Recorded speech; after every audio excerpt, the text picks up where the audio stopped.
involved in this opportunity, and obviously when I got involved in this business, things didn't look the way they actually look right now.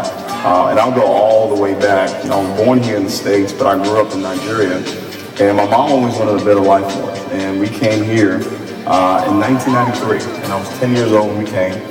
And at that time, I was living with my uncle and his wife and his son. It was me, my two sisters, and I think it was a 2-bedroom apartment in Harlem, New York. And fortunate enough to move over to Staten Island and went through high school, went through college, went there for 4 years. And after 4 years, I graduated as a sophomore after 4 years of schooling. So that didn't work out too well.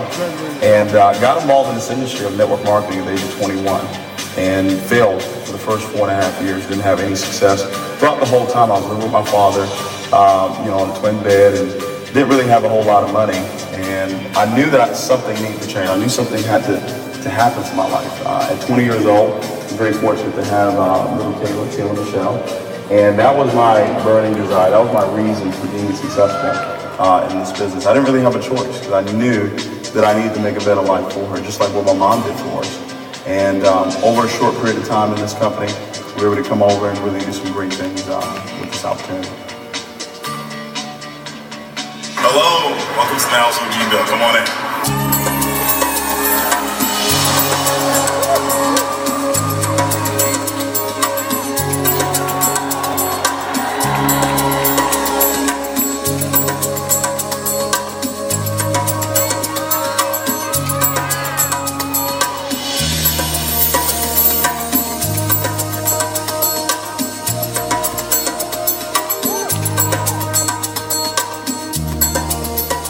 At the age of 21, when I got involved in this industry, one of the things that I saw immediately was that I had the ability to help people get what they want out of life. Now, I wasn't successful, I wasn't rich, but my whole life was dealing with helping somebody else get what they want out of life. And I remember going through times where I would go do meetings and drive with no gas and get there and have to sleep in my car after doing a meeting and selling this dream, but living a nightmare, telling people that they could be successful.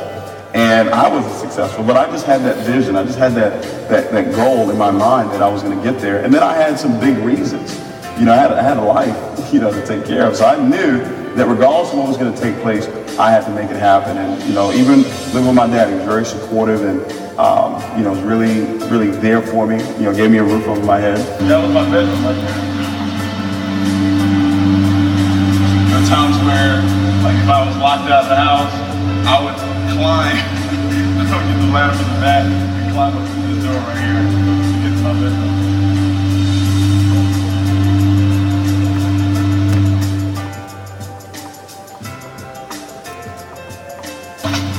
Gotta get in, but that was the bedroom right there.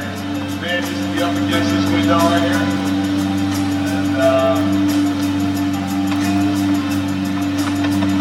we didn't have any security though. Well, leadership and mentorship is everything.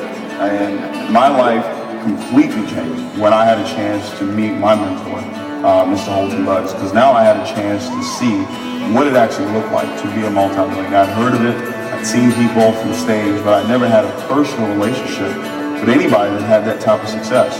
And when I had a chance to meet Mr. Buds and had a chance to go to his home and see his Bentley and see his Maserati and just really how he treated his wife and how he treated his son, it really gave me a clear picture of what it could actually look like. Well, rejection is part of the game. I tell people all the time that 4 mental enemies you're gonna have to go through in this business. And number one is rejection. And when people tell you no, the key thing is not to take it personal. Really all what they're saying is not right now. When I look at all of my top leaders from Edward Hartley and Bass Grant and Devon Crump, all those individuals said no to me for years. But I just kept going. I just knew that we had something special here. I knew that what Mr. Chua and Mr. Moran and Mr. Bugs had put together was perfect for them. And I didn't allow their position in their lives to cloud my judgment on how great this opportunity was. So rejection is one of them. Deception, you're going to have people lie to you. Either they're going to be there, they're not there, and you're going to have people quit. You're going to have thousands, millions of people quit on you, and you want that. And then you have people that lose their dreams. And what you have to do is make sure you hold on to your dreams and your goals. Now, obviously, this is a rags to riches story, and I do understand that. But for me, I never saw myself in rags. I always lived here. always lived in my future. So even if you're watching this video right now and you're not successful, you can't feel like you're in rags. You have to feel rich from day one. You have to see that. You have to feel that it's going to happen one way or another. And then if you're watching the video, you're already successful. Here's what I'll tell you. I want you to get a life of being significant in other people's lives. So it's one thing to be successful, it's another thing to be significant. This particular opportunity gives you both. You will be successful, but it also gives you the opportunity to impact other people's lives. While I was going through what most people would say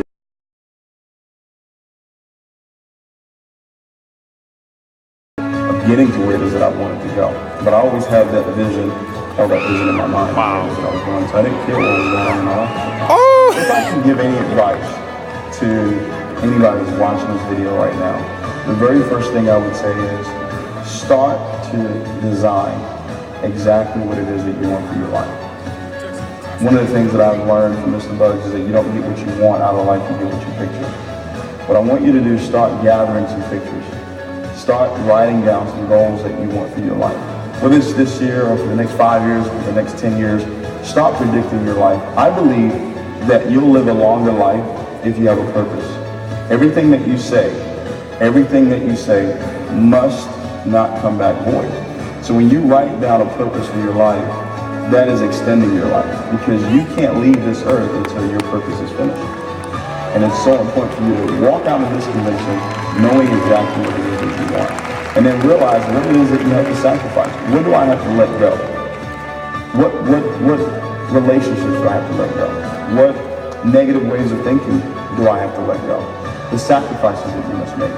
And then most importantly, find a mentor, find a champion, find somebody that you're willing to listen to, that you're willing to really, really let go and allow that person to really help you design where it is that you want to go. And then go out there and do the work. You're going to learn this weekend the work that it takes to be successful in this business. Once you've learned that, go out and do it and be consistent. Those 4 things there, if you start to do that, I believe that 2013 will be the greatest year of your life. Take off.